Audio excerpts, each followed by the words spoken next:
Mexico, 20 août 1940. Trotsky est assassiné d'un coup de piolet dans le crâne. Avec cette mort, prend fin un duel au cœur du communisme. Staline, le maître du Kremlin, a fini par éliminer celui qui a toujours été son rival. Staline, Trotsky. Tout sépare ces deux hommes. Le fils du cordonnier géorgien contre l'intellectuel juif.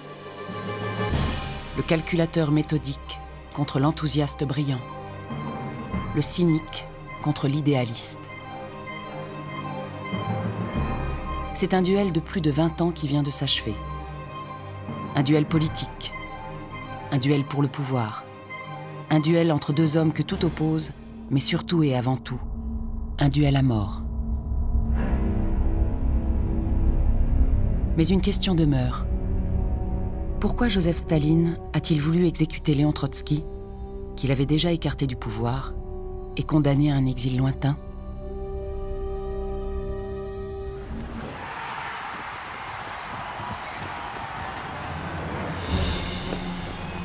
Petrograd, février 1917.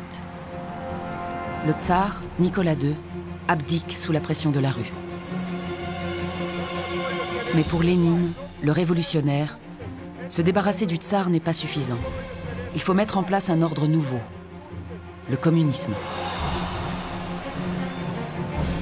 Il organise avec méthode la prise du pouvoir en octobre 1917. Elle va lui permettre de mener à bien sa révolution.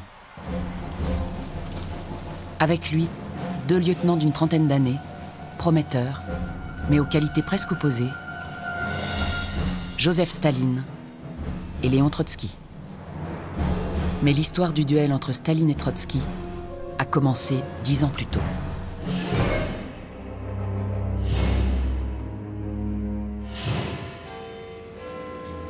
Londres 1907. Congrès du Parti social-démocrate russe. Trotsky et Staline se croisent pour la première fois. Trotsky est à la tribune, Staline dans la salle. Le brio de Trotsky fascine autant qu'il exaspère le complexé camarade Staline.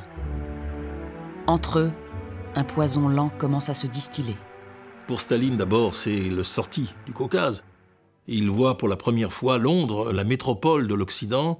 Il n'en croit pas ses yeux. Il est délégué à un congrès du Parti social-démocrate où sont rassemblées toutes les vedettes dont il a entendu parler dans les journaux et avec lesquelles il va pouvoir s'entretenir.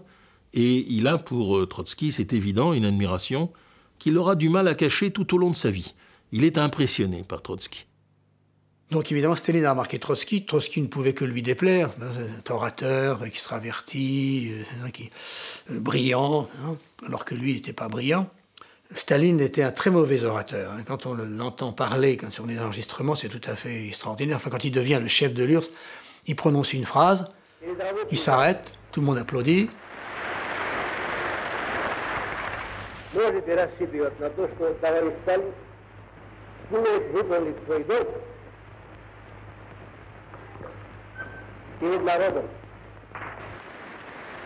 Il boit un verre d'eau, il reprononce une deuxième phrase, il s'arrête, tout le monde applaudit. C'est absolument extraordinaire, on a l'impression d'une espèce de mécanique.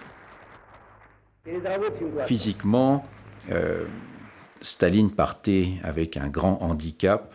Il était vérolé, il était petit. Et puis Trotsky, évidemment, c'était un personnage physiquement d'une très grande stature d'emblée.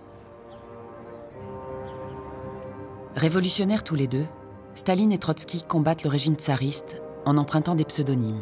Joseph Vissarionovitch Djougashvili se fait appeler Staline, l'homme de fer. Tout un programme. De son côté, Lev Davidovitch Bronstein se cache sous l'identité de Léon Trotsky. L'un et l'autre rêvent de changer la société, mais, socialement, tout les oppose. Trotsky a eu une enfance, entre guillemets, heureuse.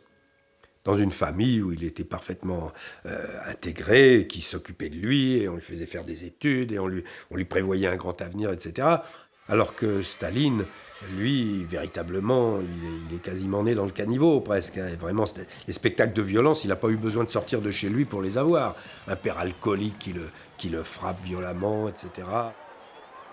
Le cas de Staline est très intéressant dans la social-démocratie russe, qui donnera le parti bolchevique. C'est pratiquement le seul bolchevique, et d'ailleurs le seul social-démocrate, qui est issu du peuple. Tous les autres étaient issus de familles intellectuelles, de fonctionnaires. Staline ne sera jamais tout à fait comme eux. Ils auront toujours le sentiment qu'il n'a pas reçu la même éducation, qui n'est pas des leurs. Staline et Trotsky ont tous les deux grandi dans une Russie dominée par le tsar. Depuis des siècles, ce régime autocratique nourrit bien des inégalités. L'immense majorité de la population, essentiellement des paysans, vit dans des conditions sociales et économiques très dures. Le pays rêve d'une autre société. Staline a 20 ans quand il débute sa carrière de révolutionnaire. Trotsky, 17. Mais leur combat prend des formes radicalement différentes. Par sa culture et sa formation, Trotsky a une vision plus intellectuelle de la révolution. Il aime débattre, il élabore des théories sur la manière de prendre le pouvoir. Son analyse se nourrit auprès des grandes figures européennes du socialisme et du marxisme qu'il rencontre régulièrement. Trotsky est en exil, et en exil, il vit dans un milieu socialiste j'allais dire, de haut niveau.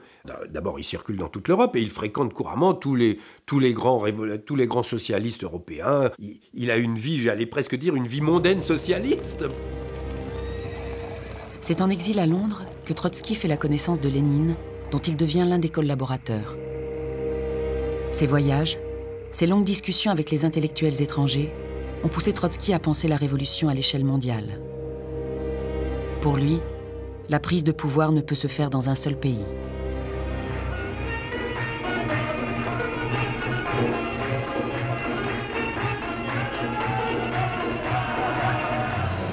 À l'opposé, Staline le Géorgien reste un provincial, un homme volontiers méprisé par l'intelligentsia socialiste. Sa seule priorité est la révolution en Russie. Pour Lénine, le camarade Staline est un peu l'exécuteur des basses œuvres. Son passé de délinquant est habilement utilisé pour renflouer les caisses du parti. Staline ne recule devant rien. Raquettes, sabotage et hold-up. C'est le roi révolutionnaire du Caucase, on joue au chat à la souris avec la police, on fait des coups fumants, on fait des hold-up, on fait du racket révolutionnaire, on fait de l'assassinat, etc. Bon, hein. Et puis il joue un rôle très important parce qu'avec ses hold-up, avec son racket révolutionnaire, il ramasse l'argent qui vont permettre à la fraction bolchevique en exil de survivre. Parce que quand vous êtes en exil et que vous n'avez aucun revenu, comment vous faites ? C'est pour ça que Lénine le qualifie de merveilleux géorgien. Le merveilleux géorgien qui ramène des sous, c'est formidable. En 1913, Staline et Trotsky se croisent à nouveau, cette fois-ci à Vienne. Et cette rencontre confirme la première impression de Staline. Il se sent méprisé. Dans sa volonté d'éliminer Trotsky, il y a de la part de Staline un complexe. Une vexation originelle jamais surmontée. L'heure de la révolution approche. Si Staline et Trotsky sont désormais l'un comme l'autre au service de Lénine, on sait déjà que bien au-delà de l'idéal commun qui les unit, tout les oppose.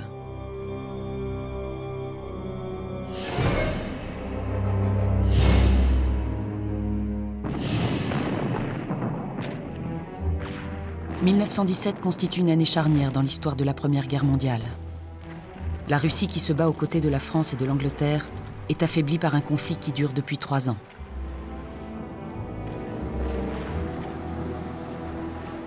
Les soldats se révoltent.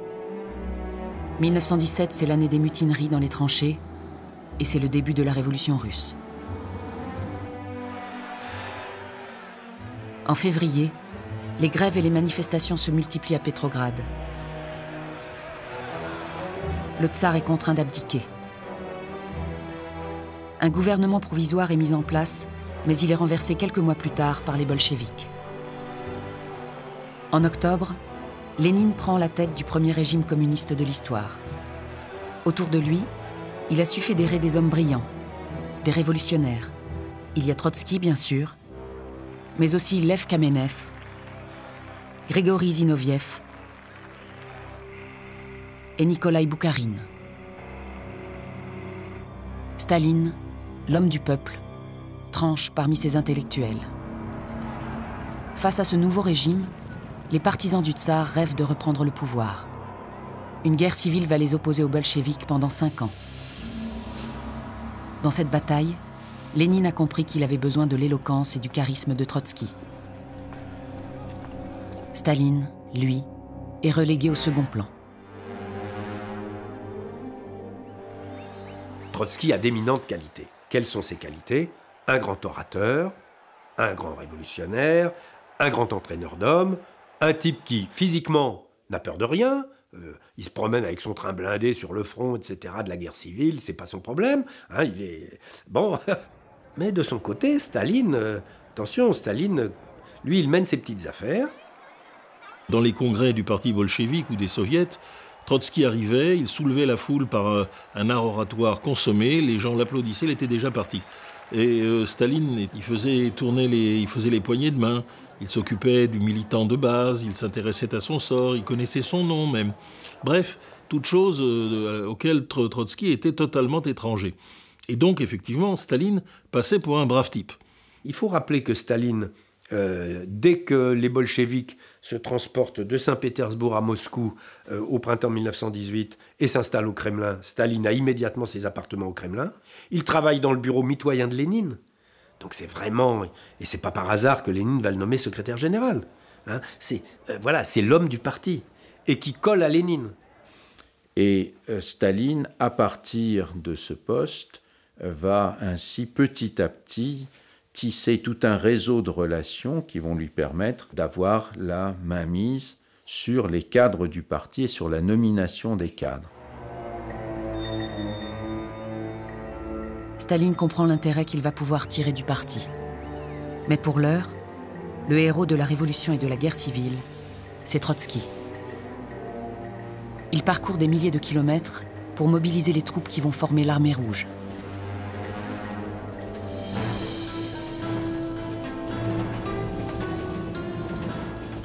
À bord de son train blindé, Trotsky sillonne le pays et utilise l'arme qu'il manie le mieux, les mots.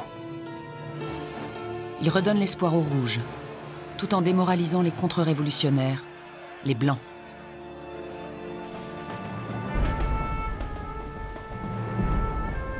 Pour Trotsky, ce train est autant une arme de guerre qu'une arme de propagande. Chaque jour, il écrit un journal qu'il fait imprimer à bord et distribuer le long du parcours. En vrai chef de guerre, il partage le quotidien des militaires, les encourage, les récompense.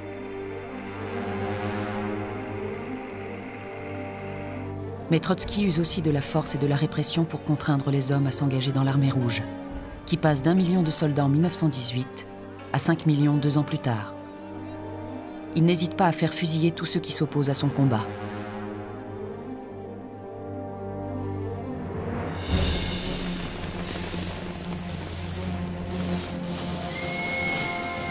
Fort de son succès en Russie, Trotsky espère étendre la révolution à toute l'Europe. En 1920, il lance une offensive sur l'armée polonaise à Varsovie, alliée aux contre-révolutionnaires blancs. Alors que la victoire est toute proche, Staline va contrecarrer ses plans.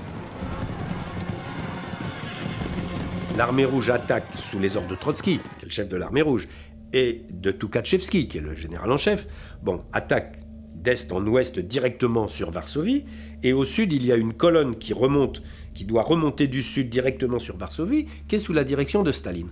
Or, Staline n'en fait qu'à sa tête, comme d'habitude, et au lieu de foncer sur Varsovie, pour prendre les Polonais en tenaille, il s'arrête devant une ville il va mettre le siège. Résultat, il n'est pas au rendez-vous, comme on dit. Plutôt que d'obéir aux ordres, Staline veut remporter une victoire personnelle en essayant de prendre la ville polonaise de Lvov.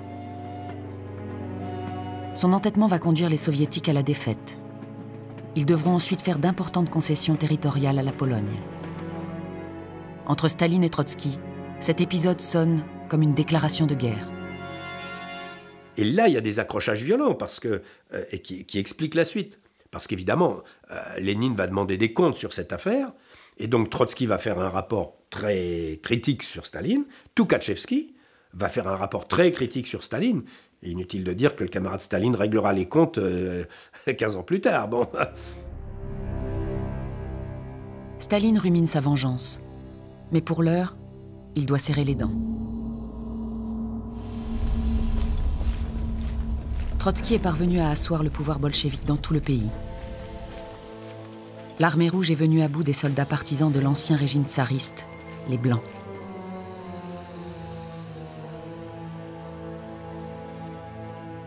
Mais cet épisode a aussi réduit la Russie à un champ de ruines. En 1921, après une terrible sécheresse, la famine ravage tout le sud du pays et fait 1,5 million de morts.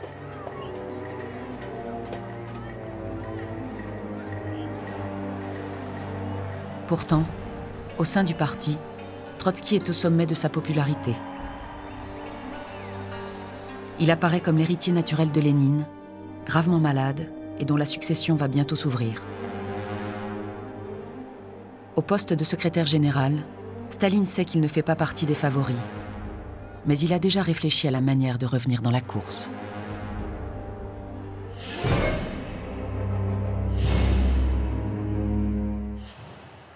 Staline, qui est moins brillant que les autres, est en même temps un remarquable stratège, et pas seulement un remarquable pragmatique, mais c'est un remarquable stratège, et il a une véritable stratégie de la formation, et ce n'est pas seulement un symbole, de la formation d'un mythe de Lénine dans lequel il va se glisser. Créer un mythe de Lénine, voilà l'idée machiavélique, fomentée par Staline pour déjouer toutes les critiques et gagner la bataille contre Trotsky. Et cela va se jouer en 2 temps. Le premier acte se déroule le jour des obsèques de Lénine. Victime de 3 attaques cérébrales qui l'ont laissé très affaibli, le fondateur de la Russie soviétique s'éteint le 21 janvier 1924. Il a 53 ans. À Gorki, près de Moscou, une foule impressionnante vient rendre hommage aux révolutionnaires. Ses fidèles compagnons sont là également. Kamenev, Zinoviev, Boukharine.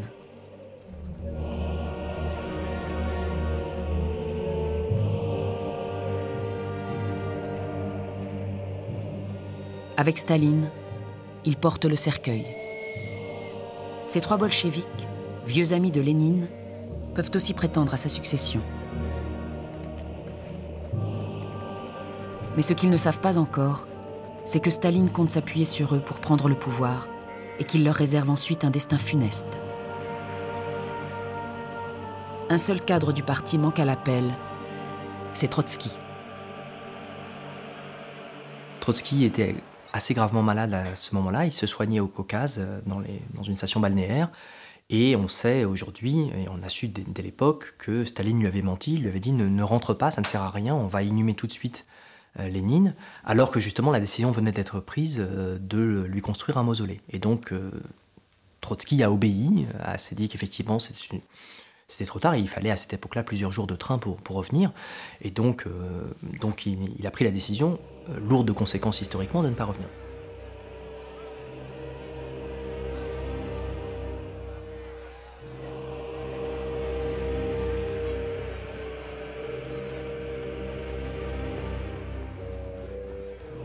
Staline, il a organisé ses funérailles absolument extraordinaires, c'était un fait nouveau. On n'était pas dans le système impérial, on était dans un système révolutionnaire. L'embaumement de Lénine, pour l'exposer pour l'éternité aux yeux d'un peuple ébloui et des peuples éblouis, c'est une idée tout à fait aberrante. Et c'est Staline qui l'a. La veuve de Lénine s'est insurgée contre l'embaumement, contre les funérailles, contre tout. C'est là que Staline a dit, attention, je peux trouver une autre veuve de Lénine immédiatement. Et oui, ça a été une menacée. Pas implicite, pas... Non, ça a été dit. Et ça a été fini. Krupskaya, la veuve de Lénine, est contrainte de se plier à toutes les décisions de Staline. Le deuxième acte de sa prise de pouvoir se joue avec le testament de Lénine. Le 23 mai 1924, 4 mois après les obsèques, s'ouvre à Moscou le 13e congrès du Parti communiste. C'est Staline qui lit le document. Quelques mois avant sa disparition, se sachant condamné, le père de la Révolution a dicté quelques notes à sa secrétaire. Sans désigner explicitement son successeur, Lénine a donné son avis sur les qualités et les défauts des bolcheviks, susceptibles de le remplacer. Voilà ce qu'il dit. Le camarade Staline, devenu secrétaire général. Je vous rappelle que c'est Lénine qui a nommé Staline secrétaire général début 1922, quelques mois plus tôt. Le camarade Staline, devenu secrétaire général, a concentré entre ses mains un pouvoir illimité. C'est fort. Et il continue, et je ne suis pas sûr qu'il puisse toujours s'en servir avec assez de circonspection. Bon, la suite montrera qu'effectivement. Le paradoxe, c'est que c'est sans doute Lénine, dans son testament, qui met en avant le caractère dangereux de Staline, alors que la figure de Staline est encore une figure de second plan pour les autres dirigeants bolcheviques. Et que le conflit pour la succession, au départ, ne se joue pas entre Staline et Trotsky. Elle se joue entre Trotsky, Zinoviev, Kamenev, Boukharine. Et que Staline est à ce moment-là encore à l'arrière-plan. Là, on est entre le 23 et le 31 décembre. Et voilà que le 4 janvier, donc 8 jours plus tard, Lénine se reprend et ce sera sa dernière expression sur l'affaire. C'est quand même extraordinaire. Voilà ce qu'il dit. Staline est trop brutal. Il serait peut-être temps de s'en apercevoir. Bon, au milieu de tous ces bolcheviks extrêmement brutaux, Staline est trop brutal et ce défaut, parfaitement tolérable dans notre milieu et dans les relations entre nous communistes, ne l'est plus dans les fonctions de secrétaire général. Je propose donc aux camarades d'étudier un moyen pour démettre Staline. Dans ce testament, Lénine se montre beaucoup plus clément avec Trotsky. Certes, il lui reproche son excès d'assurance, mais il salue aussi ses qualités intellectuelles. Il le présente comme l'homme le plus capable du comité central.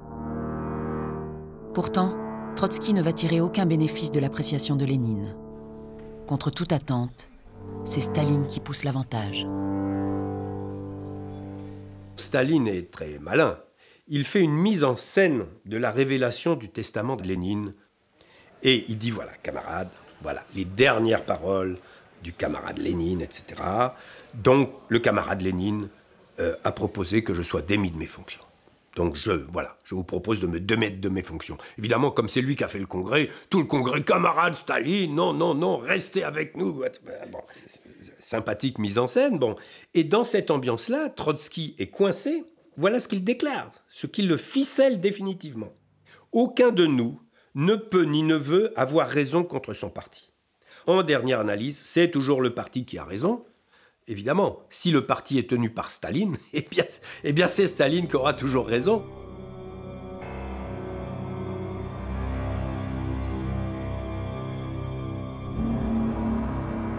À partir de là, il crée véritablement une sorte d'héritage de Lénine. Il crée véritablement la pensée de Lénine. Ça s'appellera comme ça, la pensée de Marx, Engels, Lénine, et s'ajoutera Staline.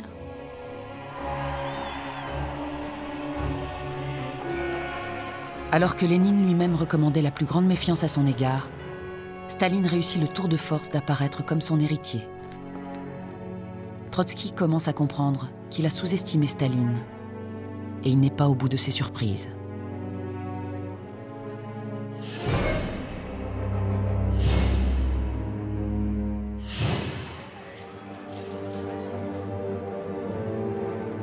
En 1926, Staline et Trotsky se retrouvent à l'enterrement d'un ancien bolchevique, Dzerzhinsky, un de leurs proches.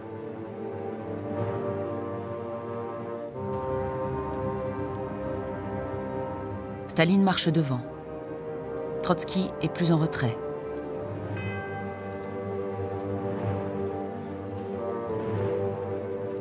Celui qui a mené la révolution 10 ans plus tôt sait sans doute que ses jours au sein du parti sont désormais comptés. C'est la dernière fois que Staline et Trotsky apparaissent ensemble en public. Maintenant que la guerre civile a fait des millions de morts, Staline, comme la plupart des bolcheviks, a abandonné l'idée de la révolution mondiale. En revanche, pour Trotsky, elle reste une idée fixe. Il veut reprendre les armes. Staline, lui, a compris que dans le pays comme dans le Parti communiste, l'heure n'est pas à l'exportation de la révolution. C'est parce que cet appareil veut vivre tranquille. Il veut bénéficier des avantages que Staline, en tant que secrétaire du comité central, lui attribue, qui sont les avantages matériels. Et c'est les avantages matériels dans un pays qui a faim, parce qu'il faut se rappeler que l'URSS c'est un pays qui a toujours connu la pénurie.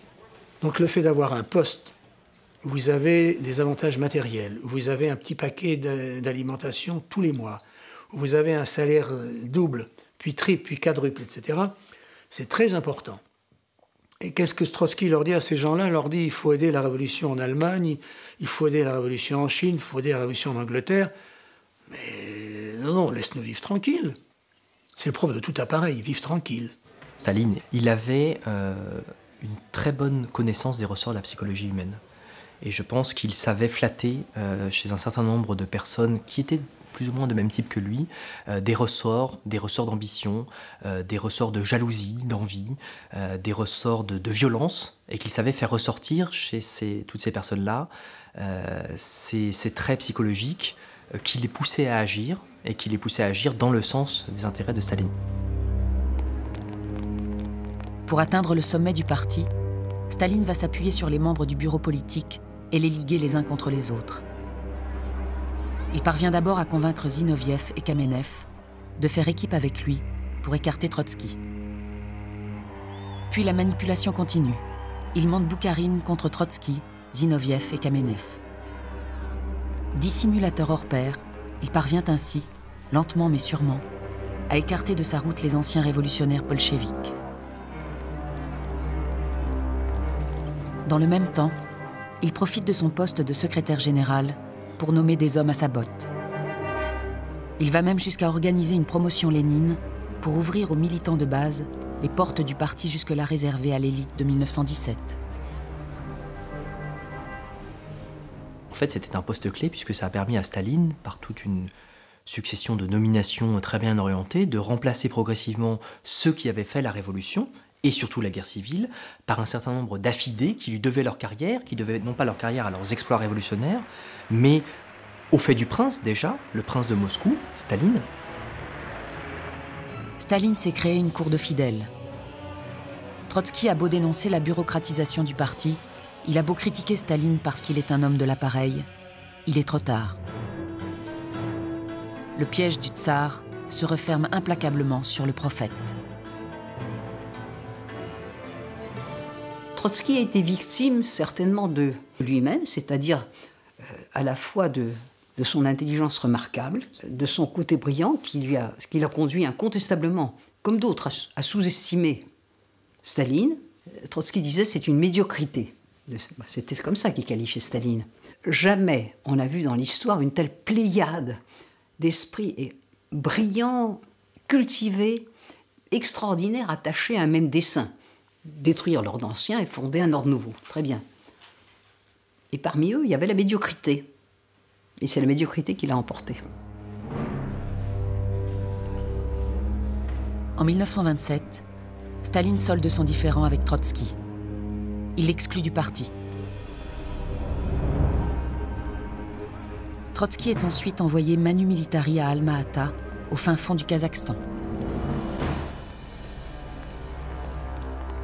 Staline veut se débarrasser de son rival, mais il ne peut pas le tuer. Pas encore. 10 ans à peine après la révolution russe, personne au sein du parti ne comprendrait une telle décision. Puis Staline exile Trotsky en le chassant d'Union soviétique. Trotsky ne sait pas alors qu'il ne reviendra jamais dans son pays. Si la partie semble gagner pour Staline, l'affrontement entre les deux hommes est loin d'être terminé. Le duel va se poursuivre à distance.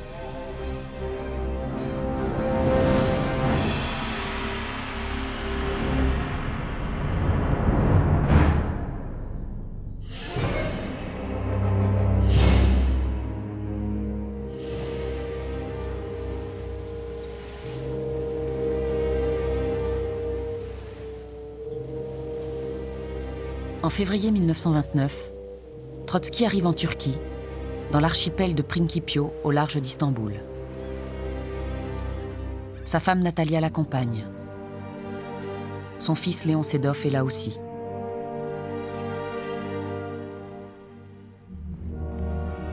Trotsky pense que Staline a choisi de l'expulser en Turquie pour l'isoler davantage et le réduire à l'impuissance. Il ne connaît personne dans ce pays dont il ne parle pas la langue. Mais Trotsky ne se décourage pas pour autant. Dès le mois de juillet 1929, il crée le bulletin de l'opposition dans lequel il va dénoncer l'attitude et la politique de Staline. Le paradoxe, c'est qu'à partir du moment où il est exilé, éliminé politiquement, pense-t-on, en réalité, Trotsky va continuer son action et son activité dans les années 30 et être un des points de référence et le seul qui se construit comme tel face à Staline et au pouvoir d'État russe. Parce que s'il est exilé, c'est pas simplement parce qu'on veut se débarrasser de lui, parce qu'il est gênant, mais parce qu'il refuse les compromis politiques ou il refuse de se taire. Trotsky essaie de porter une parole d'opposant, mais depuis l'étranger, il a moins de chances d'être entendu en URSS.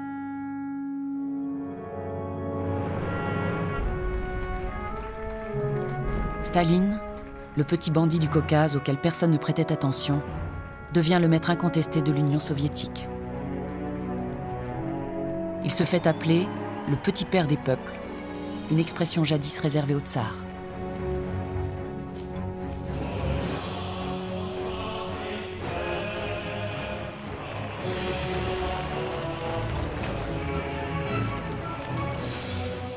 Peu à peu, il met en place sa politique, ses réseaux et ses hommes pour tenir d'une main de fer l'URSS.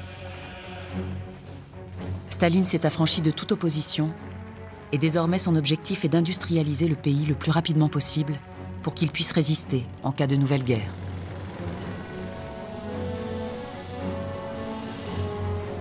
En quelques années, Staline va totalement changer le visage de l'Union soviétique.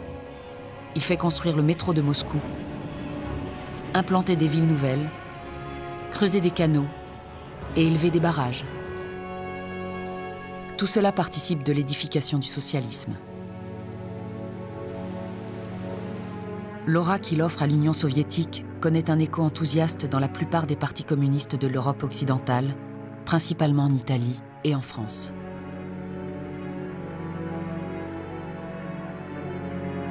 Nous avons la volonté d'aller plus loin, jusqu'à la République française des Soviets, que nous ferons triompher sous le drapeau de l'internationale communiste, sous la bannière invincible de Marx, Engels, Lénine, Staline. Nous savons que la bataille sera rude, mais nous sommes sûrs de la victoire. Et nous ne craignons pas, à l'appel de Dimitrov, d'affronter les flots tumultueux, car à la barre de notre navire est entre les mains fermes du plus grand des pilotes, de notre cher et grand Staline.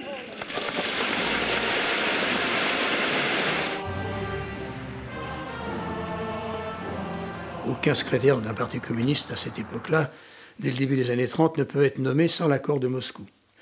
C'est soit Staline personnellement qui vise ça, soit son secrétariat. Ils choisissent en général avec beaucoup de soin un secrétaire par rapport auquel ils aient un petit élément compromettant qu'ils peuvent utiliser contre lui. Staline devient un héros pour les communistes du monde entier. Moscou est synonyme de terre promise.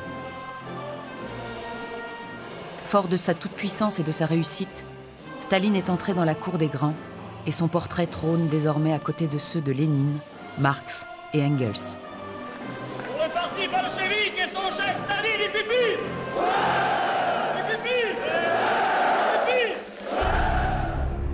Mais pour que son pouvoir soit absolu, il doit se débarrasser de tous ceux qui, d'une manière ou d'une autre, pourraient encore lui faire de l'ombre.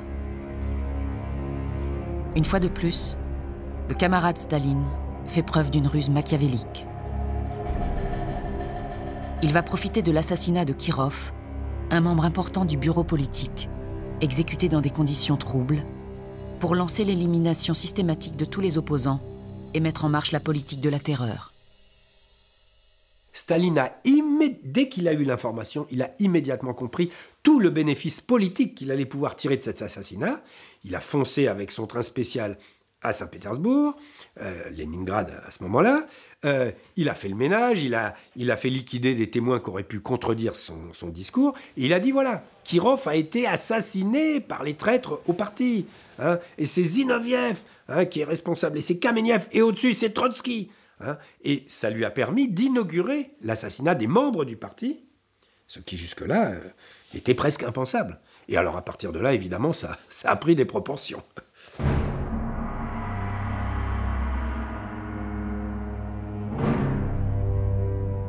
Comme pour la succession de Lénine, Staline va procéder de manière très méthodique. Sa stratégie passe d'abord par une vaste campagne de propagande qui va bien au-delà des frontières de l'Union soviétique.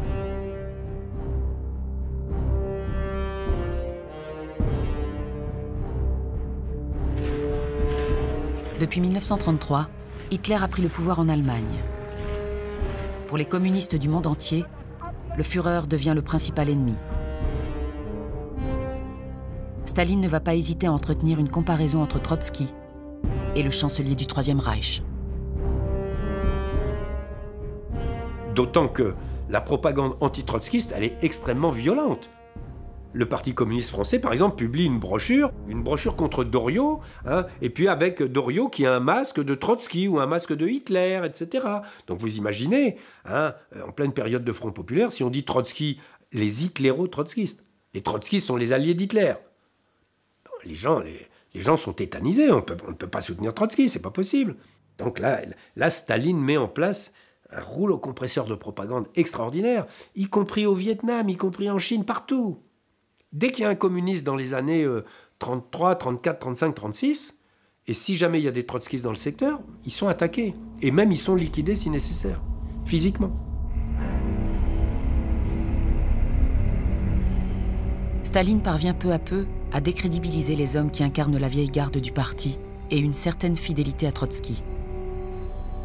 Le deuxième acte de leur élimination se joue lors des 3 procès qui vont se tenir à Moscou entre août 1936 et mars 1938. Staline fait monter de toutes pièces des dossiers d'accusation. Il a chargé les agents du NKVD, sa police politique, d'extorquer des aveux aux vieux bolcheviks.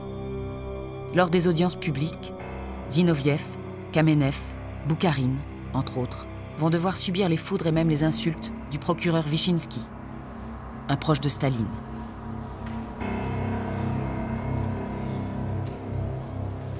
Требует наш народ одного. Раздавите проклятую гадину.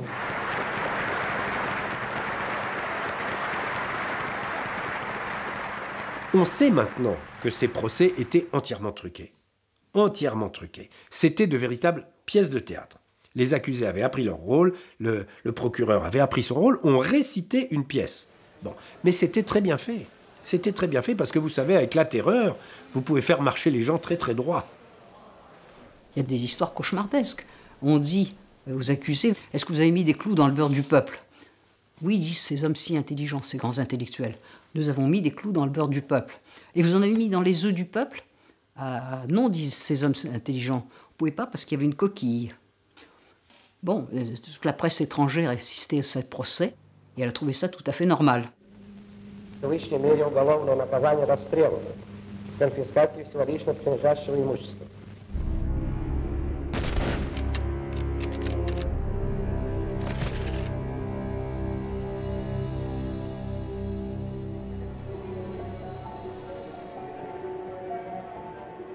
Trotsky est condamné à mort lui aussi, mais par contumace. Il sait que Staline n'a pas l'intention de laisser ce jugement sans effet.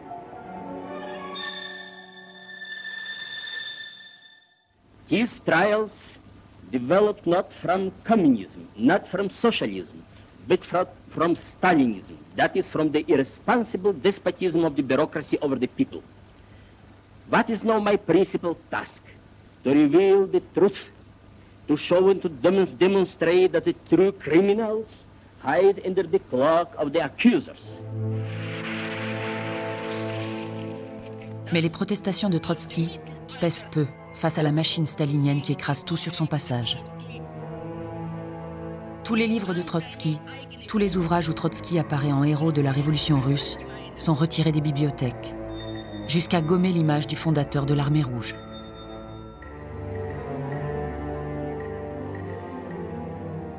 Alors il y a cette fameuse photo très connue, truquée, hein, d'un discours de Lénine sur une tribune en plein air, et puis il y a un petit escalier pour monter à cette tribune, et Trotsky est dans l'escalier. Et bizarrement, un beau jour, il a disparu. Il n'y a plus personne dans l'escalier, et tout est comme ça. Bon. Et donc, mais ça c'est la grande méthode stalinienne du trucage des photos. Bon.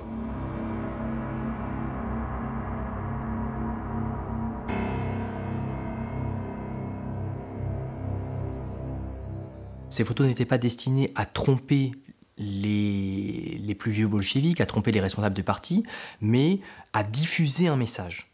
Le message était « ne parlez plus de ces personnes. Maintenant, parlez de un tel ou de un tel, et parlez en particulier de Trotsky, est non seulement condamnable, mais dangereux pour vous. » Après la Turquie, Trotsky a obtenu l'asile en France, puis en Norvège.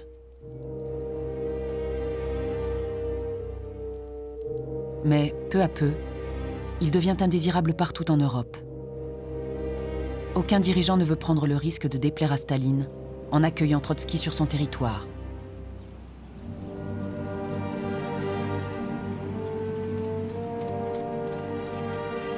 Seul le Mexique accepte de le recevoir. Trotsky arrive à Mexico en janvier 1937. Avec sa femme Natalia, il est hébergé par Frida Kahlo et Diego Rivera. Les deux peintres mexicains, militants communistes, ont accepté de les accueillir. Trotsky espère toujours fédérer des partisans autour de son nom. Il crée une nouvelle organisation, la 4e Internationale. Il met également sur pied une commission pour démonter les accusations des procès de Moscou. Mais même à des milliers de kilomètres de l'Union soviétique, Trotsky voit l'étau se resserrer autour de lui. En 1938, il apprend la mort de son fils Léon Sedov. Opéré à Paris pour une banale crise d'appendicite, Sedov est décédé lors de l'intervention. Pour Trotsky, les conditions de son décès ne laissent place à aucun doute. Staline a fait assassiner son fils. Il est désormais le prochain sur la liste. Ils sont fermés plusieurs jours dans sa chambre avec Nathalie. Ils prenaient un peu de thé. Et après, ils sortaient, mais beaucoup avieillis après ces journées de deuil. Souvent, quand les secrétaires, les camarades, les gardes parlaient avec moi, ils leur indiquaient « ne parlez pas de politique avec mon petit-fils ». Au contraire, ils voulaient m'éloigner de ce milieu. Oui, toute la famille avait succombé, péri dans cette lutte. Alors, au moins, ils voulaient que le petit-fils puisse survivre. Il a réussi. Personne dans la famille est arrivé à l'âge de 88 ans que j'ai actuellement, oui. Mais Trotsky peut encore espérer endosser le costume du rival de Staline. C'est en tout cas la crainte du maître du Kremlin. Nous sommes en 1939. Staline, qui dénonçait quelques années plus tôt les hitléro-trotskistes, signe, à la stupéfaction générale, un pacte de non-agression avec l'Allemagne d'Hitler. Il veut se donner du temps pour combattre les nazis, mais il sait que son calcul n'est pas compris par bon nombre de militants communistes dans le monde entier. L'hostilité au pacte germano-soviétique est profonde. Alors, on est discipliné jusqu'à un certain point. Mais si on pouvait se débarrasser de cette alliance invraisemblable avec Hitler, tout le monde serait d'accord. Eh bien, Trotsky représente un point fixe. Il est crédible. Il a ce prestige révolutionnaire. Il n'a jamais louvoyé avec Staline depuis le début de son exil. Et imaginons qu'à un moment donné, ils prennent clairement et fortement position en appelant tous les militants communistes à enterrer leurs divergences et à rejeter le pacte germano-soviétique. Politiquement battu, condamné à l'exil, Trotsky n'en reste pas moins un danger pour Staline. En 1939, son élimination physique devient une priorité.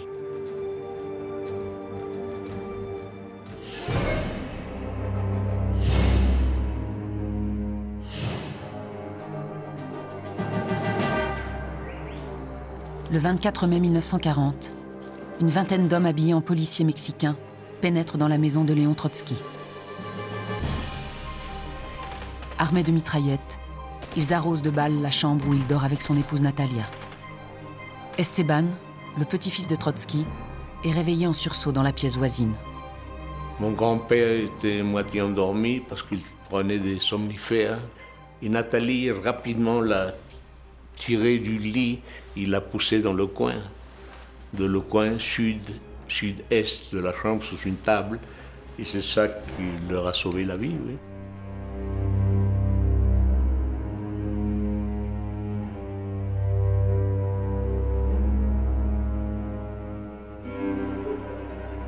Léon Trotsky et Natalia s'en sortent miraculeusement. L'enquête montrera que l'attaque a été menée par Siqueiros, un membre du Parti communiste mexicain, fervent partisan de Staline. Lui et ses complices seront arrêtés, mais très vite relâchés en l'absence de preuves. Dans les jours qui suivent l'attaque, la sécurité de la maison est renforcée. On y installe des portes blindées, une clôture électrifiée et un système d'alarme. Mais Trotsky sait que l'attentat du 24 mai n'est qu'une répétition générale. La prochaine tentative sera la bonne. C'est là que Ramón Mercader entre en scène. Ce jeune communiste espagnol, agent des services secrets soviétiques, qui se fait appeler Jacques Mornar ou Frank Jackson, se prépare depuis des mois à l'élimination de Trotsky. Il a d'abord séduit une jeune militante, Sylvia Agueloff. C'est elle qui va l'introduire dans la maison de Trotsky. Ramón Mercader devient peu à peu un habitué des lieux. Parfois, il nous a menés en voiture, promener la campagne de Mexico. Oui, oui, il donnait des cadeaux aussi. Trotsky est tellement isolé. Dans sa maison bunkérisée au Mexique, il voit arriver un jeune Belge, paraît-il, canadien, on ne sait plus très bien ce qu'il est, peu importe, qui est très admiratif, le grand Trotsky, etc. Mais vous savez, moi je connais très peu de choses à la politique, mais je serais très désireux d'apprendre, etc. D'ailleurs, je suis tout prêt à essayer d'écrire un article pour vous soutenir, etc. Bon, voilà. Le 20 août 1940, Ramón Mercader prétend vouloir soumettre à Trotsky un article qu'il vient d'écrire. Trotsky est assis à son bureau. Quand il se penche pour lire, Ramón Mercader saisit le piolet qu'il cache dans son imperméable et le frappe violemment au crâne.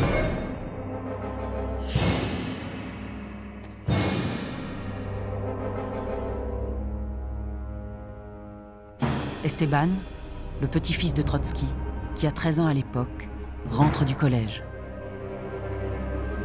Tout de suite, j'ai senti une angoisse, que quelque chose était en train d'arriver. Alors j'ai accéléré mon pas, je suis rentré dans le jardin et tout de suite, je suis cogné avec un des gardes.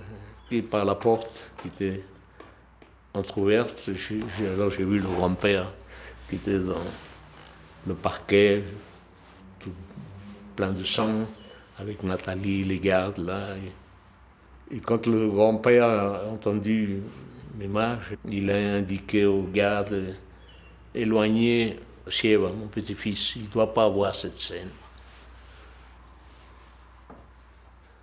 Et en même temps aussi, il avait indiqué aux gardes, quand il entendait les gémissements de l'assassin, n'allez pas les tuer, il doit parler.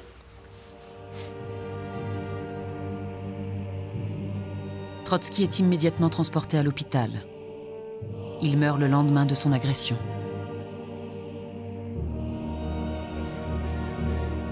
300 000 personnes assistent à ses obsèques à Mexico.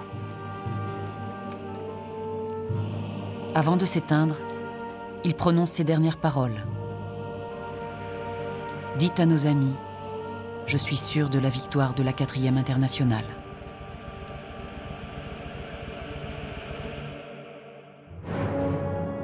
Ramon Mercader est condamné à 20 ans de prison. De retour à Moscou dans les années 60, il est fait héros de l'Union soviétique. Trotsky reste pour l'histoire l'héritier contrarié, l'homme d'un autre communisme. Mais sa mort témoigne aussi de la force de Staline, capable d'abattre un adversaire à des milliers de kilomètres de Moscou. Le tuer politiquement n'était pas suffisant. Le tsar devait terrasser le prophète.